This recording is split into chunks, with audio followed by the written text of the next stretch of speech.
Assalamualaikum warahmatullahi wabarakatuh. Selamat pagi sahabat ceria Sapan Radio dimanapun berada. Oke, hari ini berjumpa kembali bersama saya, Bu Leli. Yang hari ini kita akan bersama-sama belajar dalam pelajaran tarikh. Nah, nanti hari ini Bu Guru akan dibersamai dengan Pak Guru, yaitu Pak Farid. Muncul lagi.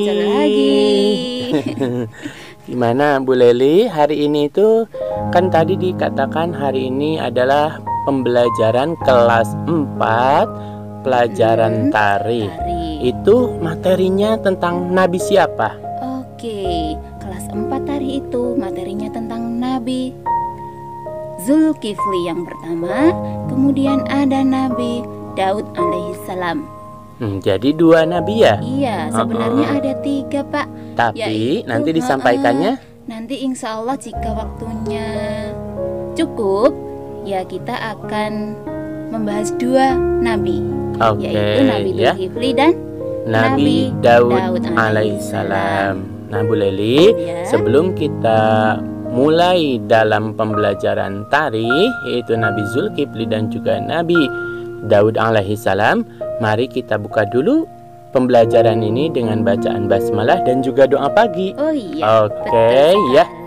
Biar baik anak-anak kelas 4 dimanapun berada, sesapen SD Muhammadiyah Sapen atau orang tua murid dari SD Muhammadiyah Sapen atau masyarakat Indonesia yang menyalakan radio Sapen Radio Streaming, silahkan berdoa bareng-bareng Pak Farid dan juga Bu Leli dalam pembelajaran tarikh di pagi ini.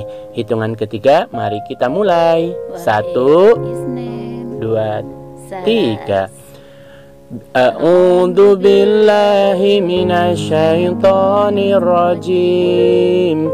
Bismillahirrahmanirrahim. Ashhadu an la ilaha illallah wa ashhadu anna Muhammadan abduhu wa rasuluh. Raditu billahi rabba wa bil islami dina wa bi Muhammadin nabiyya wa rasula. Rabbi zidni ilma warzuqni fahma. Amin ya rabbal alamin. Ya, setelah doa pagi biasanya Pak Farid nambah 1 doa, Bu Leli. Kenapa? Karena doa ini itu adalah doa minta kemudahan kepada Allah Subhanahu wa taala. Kemudahan apa? Kemudahan menerima pelajaran, kemudian kemudahan menerima rizki, kemudian kemudahan-kemudahan lainnya. Nah, maka dari itu mari kita buka juga dengan doa minta kemudahan kepada Allah Subhanahu wa taala, terutama yang nanti akan mengerjakan KI 3 setiap pengujian ya. 1, 2, 3. Allahumma la sahla illa ma ja'altahu sahla wa anta taj'alul hazna idza syi'ta sahla. Amin ya rabbal alamin. Baik Bu Leli, untuk mempersingkat waktu dan juga memaksimalkan waktu, kira-kira hari ini itu strateginya seperti apa radio Sapen Radio ini? Iya, baik. Hari ini karena kita akan membahasnya tentang kisah ya, kisah tentang Nabi Zulkifli alaihissalam. Iya. Jadi kita akan mendengarkan sebuah kisah cerita. Kita mendengarkan kisah dulu, baru nanti setelah itu anak-anak boleh ikut bergabung, berinteraksi bersama kami di Sapen Radio. Sapen Radio mengedukasi tiada henti. Ya, mengedukasi tiada henti. Mari bersama-sama mengedukasi siapa saja yang membutuhkan di negeri ini. Iya. Ya. Nanti dapat berinteraksinya di nomor berapa Pak Farid? Wah, masih lupa. Aduh, jangan ya. Silahkan simpan nomor Sapen Radio, yaitu dengan nomor 0822 2884 3367. Sekali lagi Bu Leli, mari bersama-sama. Oke, di 0822 2884 3367. Silahkan, terutama bagi kelas 4 ya, sesapen, atau boleh yang kelas 3 2156, atau yang umum yang bukan dari SD Muhammadiyah Sapen ikut berinteraktif di Sapen Radio, boleh siapapun ikut, atau nenek-nenek boleh ya, andai kata ikut streaming di Sapen Radio. Baik, yang pertama adalah mendengarkan cerita tentang Nabi Zulkifli alaihi salam. Sebagaimana kita ketahui anak-anak, dari buku paket tentang Nabi Zulkifli ada beberapa tambahan kisah yang mungkin bisa Pak Farid sampaikan, bisa share bareng-bareng kepada anak-anak dari berbagai sumber ya Bu Leli ya. Iya, betul Bukan sekali. hanya dari buku paket saja. Ini tambahannya adalah dari buku cerita tentang 25 Nabi karangan Kak Rina Novia dan Kak Yoli Hemdi. Betul. Sekaligus nanti akan ditambah juga dari mana Bu Dari Leli? kumpulan kisah 31 Nabi dan Wali Songo. Ini Karangan dari Laila Nur Aisyah. ya Jadi, anak. anak-anak yang mempunyai buku cerita yang kira-kira Sama. sama dengan yang kita mau sampaikan hari ini, boleh. Silahkan untuk membaca ya. Benar. Ada ini Pak Farid ngambil dari perpustakaan. Silahkan yang ada di perpustakaan pusat boleh membaca di sana. Ada di perpustakaan Gowongan, perpustakaan Papringan, perpustakaan Kraton. Silahkan untuk membaca. Jadi ketika kalian berkunjung ke sekolah-sekolah, jangan lupa untuk selalu membaca, karena dengan membaca ilmu kita akan semakin bertambah. Semakin kita jarang membaca, maka ilmu itu akan semakin mentah anak-anak. Ilmunya hoax, disebutnya itu hoax, cuman penipu, cuman bohong-bohongan ya, katanya. Tapi kita harus berasal dari sumber yang dituju ya. Baik anak-anak, kita langsung saja ke Nabi Zulkifli. Nabi Zulkifli itu nama aslinya itu adalah Bashar. Iya. Jadi bukan Zulkifli aslinya itu, tapi namanya adalah Bashar. Siapakah Bashar? Bashar itu adalah putra dari Nabi siapa? Nabi Ayub alaihi Iya, salam. putri dari seorang putra dari seorang nabi. Jadi Nabi Ayub dia seorang nabi dan juga rasul, kemudian melahirkan seorang putra. Ternyata putranya itu menjadi nabi juga. Iya. Sungguh alhamdulillah ya Bu, Benar ayah sekali. yang soleh, ayah yang bijaksana, ayah yang sabar melahirkan putra yang juga soleh, sabar, bijaksana. Nah maka beneran ya Bu, pohon tidak buah tidak jatuh dari pohonnya itu memang ada. Salah satu ceritanya adalah Nabi Zulkifli ini, dia nggak jauh jatuh dari bapaknya. Tapi ada juga sebenarnya yang buah jatuh dari pohonnya. Banyak ceritanya juga anak jauh dari bapaknya, jadi nggak cocok gitu. Ada kapan-kapan nanti diceritakan tentang buah jatuh dari pohonnya. Jadi anaknya jauh dari sifat ayahnya. Ada. Siap. Bashar itu mendapatkan gelar Zulkifli atau mendapat artinya itu memiliki kemampuan dan juga memiliki kesanggupan nanti ketika dia akan dicalonkan menjadi seorang raja. Tapi nanti ya pada saat cerita tentang Zulkiflinya. Sekarang tentang Basharnya dulu. Jadi Bashar itu adalah salah satu anak yang selamat dari kebakaran waktu itu. Rumahnya Nabi Zulkifli Nabi Ayub mengalami kebakaran, dan salah satu anak yang selamatnya yaitu Bashar itu ya, diselamatkan oleh Allah Subhanahu wa taala. Kenapa? Karena dia akan menjadi calon seorang nabi. Nah, pada saat itu nabi yang berkuasa adalah Nabi Ilyasa. Tapi bukan Ilyasa seorang nabi ya, bukan Nabi Ilyasa, tapi ada raja namanya Ilyasa. Nah, dia sudah kakek-kakek, sudah tua, sudah renta. Tapi tetap berkuasa pada saat itu. Namun si Raja Ilyasa ini sayangnya itu Allah tidak memberikan seorang putra. Sehingga kalau menurut cerita atau silsilah kerajaan, putra itu akan mewarisi daripada ayahnya atau dinasti itu ya kalau di dalam sistem kerajaan itu. Jadi ketika ayahnya meninggal ya pasti menjadi seorang raja ya pasti putranya. Kalau ada putra dan putri pasti rajanya adalah putranya. Nah bukan putrinya. Tapi bagaimana ceritanya kalau putranya tidak adanya putri semua. Nah itu ada kebijakan lainnya seperti terjadi di Yogyakarta ini adalah di mana Hamengkubuwono seorang raja dan semua putranya adalah seorang putri. Nah itu adalah kebijakan kerajaan itu sendiri. Nah kembali kepada kerajaannya Ilyasa, dia tidak punya putra, baik putra maupun putri tidak ada. Maka menimbulkan gejolak di masyarakat karena ada kabar burung ya, kabar burung selintas-selintas bahwa Raja Ilyasa itu pengen menggantikan dirinya, pengen istirahat.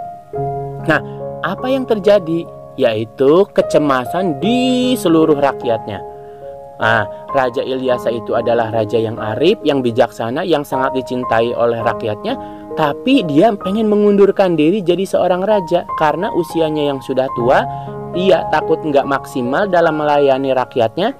Kemudian dia pun pengen istirahat, menikmati usia tuanya, bahasa kasarnya, menikmati usia tuanya. Tapi dia tidak punya putra, gimana caranya? Nah, maka kabar burung di masyarakat takut raja yang akan menggantikan Raja Ilyasa itu adalah raja yang sangat jahat. Biasanya kalau cerita-cerita di film Korea, yang sering nonton film Korea kerajaan ya, atau film Brahma Kumbara atau film Gajah Mada yang nuansa kerajaan masa lalu itu sering di mana ada pergantian raja itu biasanya terjadi huru-hara atau polemik atau peperangan atau macam-macam. Nah, inilah yang ditakutkan oleh rakyatnya Ilyasa pada saat itu. Ya takutnya ketika terjadi pergantian raja, terjadi polemik perebutan kekuasaan atau raja yang terpilih adalah raja yang zolim, yang sangat menyengsarakan rakyatnya. Nah inilah yang ditakutkan. Akibatnya berita-berita yang tentang ketakutan rakyatnya ini terdengar oleh Raja Ilyasa. Sampai ke raja ya? Sampai ke raja karena rajanya memang selalu perhatian sama rakyatnya, nggak pernah meninggalkan sedikit pun rakyatnya itu terkungkung atau terbebani atau apa. Nah, maka Raja Ilyasa itu membuat solusi yaitu dengan cara sayembara. Apa sayembaranya? Sayembaranya adalah ada 3 isi sayembaranya itu. Jadi siapa? Apa? Coba. Saat Raja Ilyasa ingin mencari penerusnya, maka Raja Ilyasa itu memberikan sayembara. Apa itu Bu Leli sayembara itu? Sayembaranya apa ya? Bukan, sayembara itu apa? Sayembara itu kayak kayak lomba benar. Lomba karena nggak punya anak ya. Jadi dilombakan kepada seluruh rakyatnya siapa yang bisa menggantikan dirinya dengan syarat-syarat tertentu. Iya. Sekali. Syaratnya apa Bu Leli? Jangan-jangan kita juga bisa jadi raja. Nah itu dia ya. Iya. Kita mengharap hidup pada zaman dahulu ya. Tapi kan yang bisa hanya laki-laki. Oke, syaratnya apa ya? Apa syaratnya? Jadi waktu itu Raja Ilyasa mengumumkan, siapakah yang sanggup menggantikan aku sebagai raja? Nah itulah orang yang sanggup berpuasa di siang hari, beribadah di malam hari, dan satu lagi syaratnya, yaitu tidak suka marah. Iya, tidak suka marah itu tandanya dia orangnya sabar, memiliki kelapangan hati yang sangat luas. Awas, jadi memiliki kelapangan hati yang sangat luas. Nah, rajanya takut kalau dia tidak melakukan sayembara, ada yang menggantikannya itu malah raja yang jahat. Betul. Karena raja sangat sayang kepada rakyatnya. Oleh sebab itu, pelajaran dari Raja Ilyasa ini sebenarnya apa? Ayolah memiliki pemimpin yang sangat bijaksana, sangat arif, sangat peduli terhadap rakyatnya. Tentunya ya dipilih oleh, kalau di Indonesia dipilih oleh rakyatnya itu sendiri. Tapi kalau pada saat itu adalah yang memilih adalah rajanya sendiri, supaya raja berikutnya adalah raja yang benar-benar sayang kepada rakyatnya. Nah, dari 3 syarat itu ternyata rakyatnya ada yang sanggup apa tidak? Rakyatnya Sebelum ada Bashar. Sebelum ada Bashar datang. Jadi waktu itu saat Raja Ilyasa mengumumkan, semua rakyatnya berkumpul, ya kan? Berkumpul. Datang untuk mengikuti sayembara. Kemudian Raja Ilyasa mengumumkan, siapa yang sanggup menggantikan aku dengan 3 syarat tadi? Lalu ada yang angkat tangan nggak ya kira-kira? Pertamanya malah nggak ada. Karena memang syaratnya itu susah banget sekali. Seperti mudah tetapi susah, Bu. Benar. 1, nggak boleh marah. Padahal kalau kita dicubit saja langsung marah. Apalagi ada yang ngomongin ya, Bu. Waduh. Di belakang apalagi di depan saja kita sakit hati, apalagi di belakang. Nah, tapi orang ada yang sanggup apa enggak? Pertamanya enggak ada yang mau. Kemudian syarat kedua, sanggup puasa di siang hari. Waduh, puasa terus loh. Ini itu bukan puasa koyo kita laklok gimana gitu, tapi dia sanggup berpuasa di siang hari. Ya, kemudian ibadah di malam hari. Waduh. Nah, ini syarat sebagian banyak, ada juga sih yang sanggup, tetapi kebanyakan sih yang tidak. Harus 3-tiganya loh. Ini bukan 1, Bu. Aku bisa puasa tapi tidak bisa malam, gagal. Aku bisa sholat malam tapi sering marah, gagal. Aku sering sabar tapi nggak bisa sholat malam, gagal. Nah, rajanya itu pengen 3-tiganya. Ternyata muncul 1 anak muda. Ya tentunya memang Allah yang menunjukkan ya, Bu. Benar. Karena dia memang akan menjadi seorang penerus raja, dan tentunya adalah seorang nabi. Yaitu muncullah namanya Bashar itu ya. Siap, dia sanggup. Oleh sebab itu pada saat itu langsunglah dirubah namanya menjadi Zulkifli. Kenapa disebut Zulkifli? Karena dia adalah orang yang memiliki kesanggupan melakukan 3-tiganya dan juga memiliki kesiapan, kemampuan untuk melakukan itu. Sanggup tapi nggak mampu ya nggak biasa ya. Harus sanggup, saya siap. Udah ngomong siap, mampu melaksanakan. Itulah calon raja yang bagus. Nah, selanjutnya apa, Bu Leli? Nah, setelah diangkat menjadi raja, ada beberapa kisah di dalamnya. Dari 3 ujian itu. Dari 3 ujian raja itu ada kisah di dalamnya. Bagaimana tentang kisah Nabi Zulkifli tidak marah itu, Bu? Iya benar. Jadi setelah Bashar tadi diberi gelar Zulkifli, kemudian ada cobaan, ujian, menguji apakah benar-benar yaitu benar-benar sabar orangnya, lapang dada, luas hatinya, tidak suka marah, apakah benar apa tidak. Nah, ujiannya seperti apa? Anak-anak yang sudah membaca mungkin sudah tahu ya, tapi jika yang belum pernah membaca, nah hari ini akan dikisahkan, yaitu ketika saat itu Nabi Zulkifli itu diuji dengan datangnya setan ya, yang menguji ketika Nabi Zulkifli itu akan berangkat tidur malam. Kisahnya seperti itu. Tapi sebelum diuji dengan setan itu, dia diuji ada 1 orang yang katanya dicuri. Kan namanya raja itu harus sidang kan? Bener apa enggak dia itu. Nah, datangnya itu bukan di siang hari yang lagi melek-meleknya. Ini datang di tengah malam. Ketika Nabi Zulkifli matanya sudah ngantuk berat. Ketika sudah ngantuk berat, ini datang untuk minta minta petunjuk kepada Nabi Zulkifli. Kemudian sudah, nanti aja datang pagi atau sore.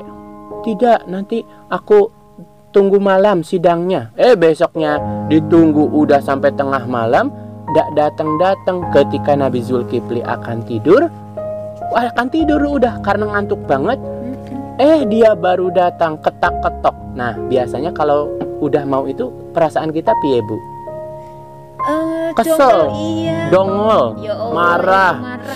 Udah ditunggu-tunggu dari tadi. Gitu kan biasanya kita udah ditunggu-tunggu dari tadi berjam-jam ini baru nongol. Nah, biasanya kalau kita kan gitu. Tapi Nabi Zulkifli tidak. Dia tersenyum mendengarkan apa yang akan dia ceritakan. Kenapa kamu kok baru datang? Nah, karena si pencurinya licik tenan. Seluruh curhatannya orang yang mengeluh itu didengarkan dengan tersenyum. Setelah selesai, Nabi Zulkifli karena sudah ngantuk tenan mau tidur. Mau tidur ini ceritanya. Mau tidur karena udah selesai ya tadi si yang mengadu itu. Sekarang bilang, Pak penjaga, saya akan tidur. Oh iya, saya siap, kata penjaganya. Kemudian Nabi Zulkifli mau tidur. Ketika mau tidur, nah datanglah lagi duk di samping kanan kiri. Betul sekali. Kemudian ditanya penjaganya, Pak penjaga, apakah ada yang datang? Tidak jawabannya. Tapi telinganya Nabi Zulkifli kok mendengar seperti ada yang datang. Betul, siapakah itu? Itulah Nabi Zulkifli keliling-keliling kerajaannya. Tuh, raja itu keliling, bukan penjaganya. Rajanya berkeliling karena dia yakin ada yang datang. Ternyata dia melihat siapa? Seorang yang nggak terlihat oleh kita, tapi sama Nabi Zulkifli terlihat. Nah, kemudian Nabi Zulkifli berkata, "Hei, siapa kamu?" Nah, kemudian setan itu melihat, pasti kamu adalah setan. Nah, pasti kamu adalah setan. Nabi itu bisa melihat setan ya. Kalau ini benar, bukan hoax ya. Yang bisa melihat itu bukan indigo. Nah, nggak tahu lah, gitulah in-indan. Nah, ini bisa melihat setan. Pasti kamu adalah setan. Nah, ternyata Nabi Zulkifli itu jawaban dari setannya itu adalah, iya benar. Sungguh kau telah lulus, seolah-olah lulus dari cobaan, dari gangguanku. Kamu memang nabi yang lulus dari gangguan aku. Karena Nabi Zulkifli tidak marah pada saat itu sama si setan itu, walaupun sudah diganggu pada saat dia mau tidur, tapi tidak, cuman menunjukkan pasti kamu adalah setan. Maksudnya yang mengganggunya itu ya setan, bukan manusia. Tapi dia tidak marah. Lulus lah, kata setan itu, kamu lulus. Sifat kemampuanmu untuk tidak marah itu lulus. Nah gitu. Kemudian satu lagi adalah tentang marahnya itu ketika ada apa, Bu? Yang rakyatnya disuruh apa? Berperang. Antara rakyatnya itu diminta untuk berperang ke medan laga ya. Tapi rakyatnya piye? Rakyatnya itu nggak ada yang mampu, nggak ada yang mau. Bukan letoy.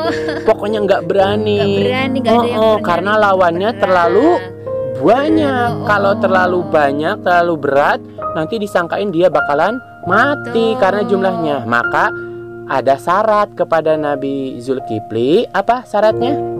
Aku mau ikut asalkan nyawanya terselamatkan. Maka Nabi Zulkifli itu bukannya marah, kepiye iki rakyatku, bukan gitu. Senyum saja, kemudian dia mengangkat tangan, ya Allah, berikanlah atau lindungilah rakyatku pada saat mereka perang. Dan Allah pun mengabulkan setiap doa Nabi. Akhirnya rakyatnya pun ikut berperang dengan penjagaan dari Allah Subhanahu wa taala, sehingga akhirnya selamat enggak itu? Selamat semua rakyatnya, karena memang doa Nabi itu dikabulkan oleh Allah. Nah, kemudian puasanya sama apa? Tadi sama beribadah di malam harinya, yaitu tidak bisa diragukan ya, Bu. Wong dia adalah putranya Nabi Ayub. Nabi Ayub saja sabarnya sama taatnya kepada Allah itu sungguh benar-benar kuat. Nah, Begitu juga dengan putranya Nabi Zulkifli, kapanpun dia puasa dan kapanpun dia melaksanakan sholat malam. Walaupun pada saat itu matanya sudah ngantuk-ngantuknya. Nah, itu ringkasan dari Nabi Zulkifli. Selanjutnya adalah ringkasan dari Nabi Daud alaihi salam.